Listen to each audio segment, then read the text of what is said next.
प्यारे दोस्तों, राधे राधे, जय श्री कृष्णा। दोस्तों, आज मैं आपको माँ चंद्रघंटा की कथा सुनाने जा रही हूँ। ध्यान पूर्वक सुने। बोलो माँ चंद्रघंटा की जय, माँ अम्बे रानी की जय। दोस्तों, क्या आप ये जानते हैं कि हम जो नवरात्रों में 9 देवियों की पूजा और आराधना करते हैं वो किस माता के रूप हैं, और नवरात्रों में हम इन्हीं 9 माता के रूपों की पूजा करते हैं। नवरात्रों में तीसरे दिन की पूजा माँ चंद्रघंटा के रूप में की जाती है। दोस्तों, देवी का स्वरूप एक ही है और वो स्वरूप है आधा देवी। आधा देवी वही है जिनकी पूजा आराधना ब्रह्मापुत्र राजा दक्ष प्रजापति ने पुत्री प्राप्ति के लिए की थी। आधा देवी उनकी तपस्या से प्रसन्न हुई और दक्ष प्रजापति के घर में कन्या के रूप में जन्म लिया और माता सती के रूप में अपनी लीलाओं का विस्तार किया।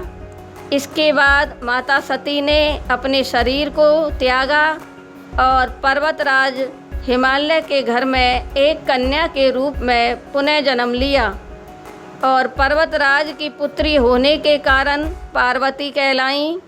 दोस्तों, माता पार्वती के ही ये 9 रूप हैं जिनकी नवरात्रों में 9 दिन की पूजा होती है। माता पार्वती ने ही असुर और दुष्टों को समाप्त करने के लिए और देवताओं की रक्षा करने के लिए 9 रूप धारण किए थे। तो भक्तों, यहाँ तक आपको समझ आ गया होगा कि देवी एक है, रूप अलग अलग हैं। तो चलिए अब जानते हैं माता पार्वती के चंद्रघंटा रूप को, जिसकी नवरात्रि के तीसरे दिन पूजा अर्चना होती है। जो भक्त दाम्पत्य जीवन में हैं उनको माँ चंद्रघंटा की पूजा करने से सुखमय जीवन की प्राप्ति होती है और घर में सुख और समृद्धि की प्राप्ति होती है। माता चंद्रघंटा के मस्तक पर घंटे के आकार का आधा चंद्रमा विराजमान है, इसलिए इन्हें चंद्रघंटा के नाम से जाना जाता है। माता चंद्रघंटा का शरीर स्वर्ण के समान चमकीला है और इनका वाहन सिंह है। माता की 8 भुजाएं हैं। इनमें क्रमशः कमल, धनुष, बाण, खड्ग, कमंडल, तलवार, त्रिशूल और गदा जैसे अस्त्र और शस्त्र सुसज्जित हैं। गले में सफ़ेद फूलों की माला है और मस्तक पर चंद्रमा के समान रतन जड़ित मुकुट धारण किए हुए हैं और वो सदैव एक योद्धा की भांति रहती हैं और हमेशा तंत्र साधना में ही लीन रहती है। यह रूप माता पार्वती का ही रौद्र रूप है। देवताओं की असुरों से रक्षा करने के लिए ही माता पार्वती ने ये रौद्र रूप धारण किया था। अब माता चंद्रघंटा की पौराणिक कथा सुनाती हूँ। पौराणिक कथाओं के अनुसार जब असुर महिषासुर ने तीनों लोकों में आतंक मचाना शुरू कर दिया, तब सभी देवताओं ने मिलकर ब्रह्मा, विष्णु और शिव से सहायता मांगी और देवताओं ने त्रिदेवों से कहा कि महिषासुर स्वर्गलोक में इंद्र को हराकर अपना आधिपत्य जमाना चाहता है और स्वर्गलोक में देवताओं के साथ युद्ध कर रहा है। त्रिदेवों को देवताओं की दुख भरी व्यथा सुनकर क्रोध आ गया। क्रोध के कारण ब्रह्मा, विष्णु और शिव के मुख से एक ऊर्जा निकली। इस त्रिदेवों की ऊर्जा से माँ चंद्रघंटा प्रकट हुई और ब्रह्मा, विष्णु और शिव ने माँ चंद्रघंटा से देवताओं की रक्षा करने के लिए कहा।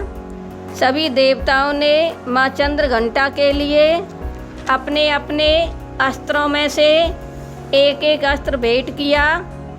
भगवान शिव ने त्रिशूल, विष्णु ने चक्र, इंद्र ने घंटा, सूर्य ने तेज और तलवार तथा सिंह प्रदान किया। तब माता चंद्रघंटा ने ब्रह्मा, विष्णु और शिव से अनुमति लेकर महिषासुर को युद्ध के लिए ललकारा। शास्त्रों के अनुसार माँ चंद्रघंटा और महिषासुर के बीच भीषण युद्ध हुआ और इस युद्ध में महिषासुर माताओं के प्रहारों से बच नहीं सका और अपनी सेना सहित मृत्यु को प्राप्त हुआ। इस प्रकार से माता चंद्रघंटा ने महिषासुर का वध करके तीनों लोकों की रक्षा की और तीनों लोकों में माँ के जयकारे गूंजने लगे। उस समय से और अब तक माँ की पूजा और आराधना की जाने लगी। माता की उपासना और पूजा करने से सभी दुख और कलेश समाप्त हो जाते हैं और घर में सुख और समृद्धि का वास होने लगता है। इसलिए प्रत्येक भक्त को नवरात्रि के तीसरे दिन माँ चंद्रघंटा की पूजा पूरी श्रद्धा और भाव से करनी चाहिए। ऐसी भी मान्यता है कि माँ चंद्रघंटा की पूजा और आराधना करने से सभी प्रकार के रोगों और कष्टों से मुक्ति मिल जाती है। दोस्तों, माँ चंद्रघंटा का केसर की खीर से भोग लगाएं। इसके साथ ही लौंग, इलायची, पंचमेवा और खोवा की चीज़ों से भी भोग लगा सकते हैं। साथ में मिश्री का प्रयोग अवश्य ही करें। माँ चंद्रघंटा को लाल रंग बहुत अधिक प्रिय है। लाल रंग शक्ति और वृद्धि का प्रतीक है। इसलिए माता की पूजा करते समय लाल वस्त्र अवश्य ही धारण करें, जिससे चंद्रघंटा माता आपके परिवार पर कृपा बनाए रखती है। अब माता की पूजा करने के लिए सवेरे जल्दी जागकर स्नान आदि करें और साफ वस्त्र धारण करें।